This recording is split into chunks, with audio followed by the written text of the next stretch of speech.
Ek het nou hierso vir Sunshine, Mannetjie en Marika. Nou Mannetjie is nou 'n man wat skielik siek geword het. Hy kan nou nie meer loop nie. En toe het Sunshine Arms of Love gekontak. En ons werk hierso in Syferfontein. En toe het Arms of Love nou vanoggend gegaan en vir Mannetjie 'n nuwe bed gekoop, bedding gekoop, 'n rolstoel, en volgende week gaan ons hom organise dat hy 'n ID kry. So Mannetjie wil net vir al die mense dankie sê wat hulle so help. Ek wil net baie dankie sê vir Arms of Love wat uitgereik het na Mannetjie toe. Dus ons toe ek so gehuil het in die gebied het waan toe my help daar kan kom nie. En ek sê vir Marika en ek sê vir Mannetjie, ai, my hand is afgekap. Daarvoor sê ek wil julle help.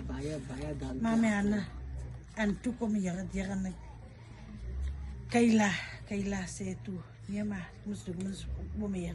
So ja, dis hoe ek by Arms of Love uitgekom het. Baie dankie Erin, né? Ja, maar vertel ons 'n bietjie wat Arms of Love al vir jou gedoen het.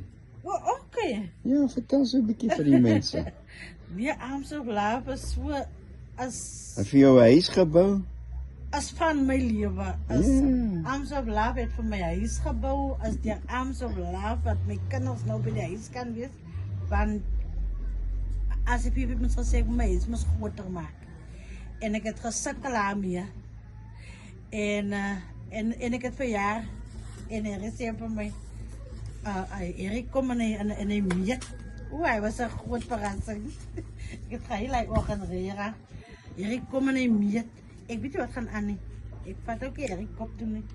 Want ek stres oor die kinders wat na huis toe kom. Wat ek weet sien toe begin die mense te opsit en hulle begin bou. En hulle begin te bou in die hier staan my huis. Dankie Arms of Love. Dankie Erik. My kinders, ons is nou weer by mekaar.